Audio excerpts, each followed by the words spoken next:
Assalamualaikum warahmatullahi wabarakatuh. Selamat datang kembali di channel Fir Dokumentari. Sobat-sobat muslim kelas ke-7. Hari ini, kita akan membahas salah satu bab paling indah dan menyejukkan dalam pendidikan agama Islam, bab 9, mengenai ruksah, atau yang biasa saya sebut, diskon spesial dari langit untuk ibadahmu. Pernahkah kamu berada dalam situasi sulit?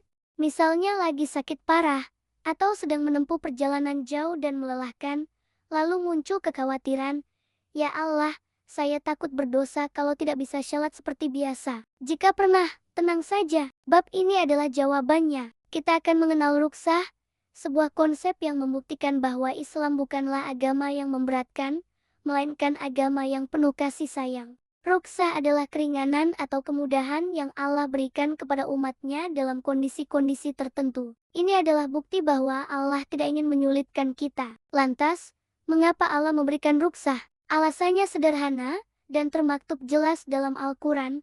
Allah menghendaki kemudahan bagimu dan tidak menghendaki kesukaran bagimu. Konsep ini muncul karena Allah Maha Tahu bahwa kita adalah makhluk yang lemah. Ruksah diberikan bukan untuk mereka yang malas beribadah, ya, melainkan untuk mereka yang sedang menghadapi masyakat, yaitu kesulitan yang nyata, seperti sakit, musafir, atau cuaca ekstrem.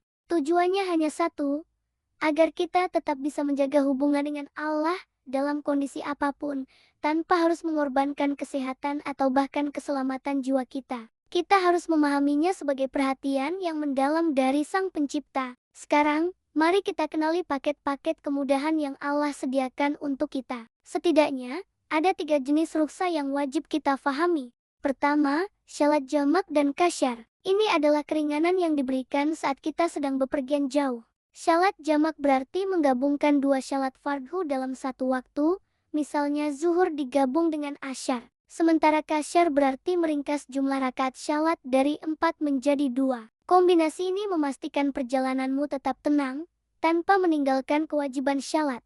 Kedua, syalat sambil duduk atau berbaring. Jika kondisi sakit tidak memungkinkan untuk berdiri tegak, ruksah ini berlaku. Allah tetap menerima sujudmu, bahkan jika itu hanya isyarat dari mata saat sakit sudah terlalu parah. Ini menunjukkan betapa fleksibelnya ibadah dalam Islam. Ketiga, tayamum. Jika tidak ada air bersih, atau kondisi medis tidak mengizinkan kulit terkena air, misalnya ada luka bakar, kamu dapat mengganti wudhu atau mandi wajib dengan tayamum. Cukup dengan debu atau tanah yang suci, ibadahmu tetap sah. Tayamum adalah simbol bahwa kesucian spiritual jauh lebih penting daripada ritual fisik jika ritual itu membahayakan. Ketiga jenis ruksah ini adalah hadiah yang luar biasa. Intinya, ruksah adalah jembatan yang memastikan koneksi kamu dengan Allah tidak pernah terputus, betapapun sulitnya kondisimu. Ini mengajarkan kita untuk bersyukur, tidak kaku, dan selalu fleksibel dalam beragama. Sebagai penutup, mari kita renungkan kisah inspiratif dari masa Rasulullah Shallallahu Alaihi Wasallam.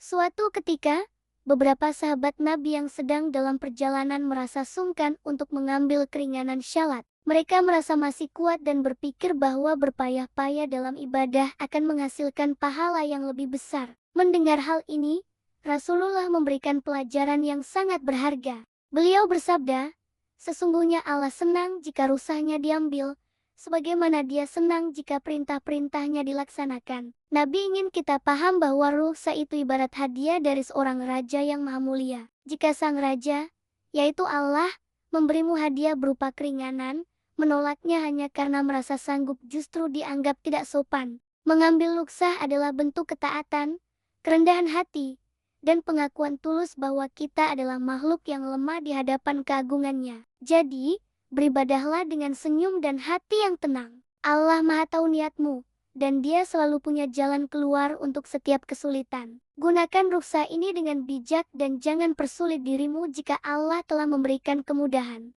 Sampai jumpa di materi selanjutnya. Jangan lupa subscribe ya. Wassalamualaikum warahmatullahi wabarakatuh.